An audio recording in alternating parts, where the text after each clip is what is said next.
পুজো আসছে আসছেই ভালো, যে কোনো পুজো এলেই কিন্তু চলে যায়।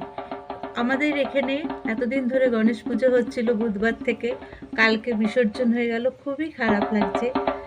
মানে কিরকম একটা ফাঁকা ফাঁকা লাগছে, গণেশ পুজো শেষ হয়ে গেল। প্রত্যেককে অনুরোধ করব, আপনারা প্রত্যেকে যারা যারা গণেশ পুজো করেছেন প্যান্ডেলে প্যান্ডেলে কি বাড়িতে, যেভাবে আপনারা ঠাকুরকে নিয়ে আসছেন, তাকে বিদায় দেওয়ার সময়ও কিন্তু সেরকম ভক্তি ভরেই বিদায় দেবেন।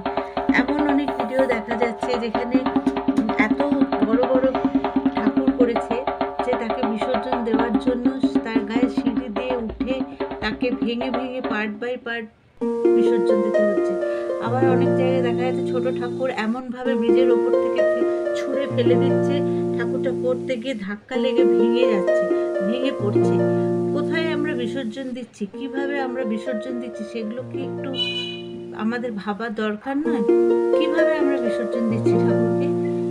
ওইরকমভাবে নোংরা জলে, সেই জলটাতে সবাই কাপড় কাচ্ছে, স্নান করছে, নোংরা জিনিস করছে, তার মধ্যে আমরা ঠাকুরকে ছুঁড়ে ফেলে দিচ্ছি। তারপরে যারা ওই ঘাটে যাচ্ছে সেখানে তার ঠাকুরের হাত ভেঙে আছে, পা ভেঙে আছে, সেখানে আমাদের পা পড়ছে, পুজোর ফুল পড়ে আছে। পুজো হয়ে গেল, বাস সব শেষ। পুজোর কদিন খুব ভক্তি ভরে তাকে পুজো করলাম, পুজো হয়ে গেল, বিসর্জন দেওয়ার পর আমাদের তার প্রতি আর কোনো দায়িত্ব নেই। এটা কিন্তু ঠিক না, এটা একদমই ঠিক না। এতে যত না আমরা পুণ্য করছি তার থেকে অনেক বেশি পাপ করছি। যদি পাপ পুণ্য আমরা বিচার করতে যাই, তাহলে এটা কিন্তু আমরা মস্ত বড় ভীষণ রকমের পাপ করছি। কেন ঠাকুরকে এমন কিছু ব্যবস্থা করা যায় না যে ঠাকুরের মূর্তিগুলোকে ছোট ছোট মূর্তি করে, বড় মূর্তি করার কি দরকার? ঠাকুর কি বলেছে আমাকে বড় করে আমার মূর্তি না করলে আমি তোমাদেরকে পুণ্য দেব না? বলেনি তো। তাহলে ছোট ছোট মূর্তি করে এমন কিছু করা যায় না যাতে জল দিয়ে তাকে গলিয়ে তাকে দেওয়া যায়, ওরকমভাবে ছুঁড়ে ছুঁড়ে না ফেলে?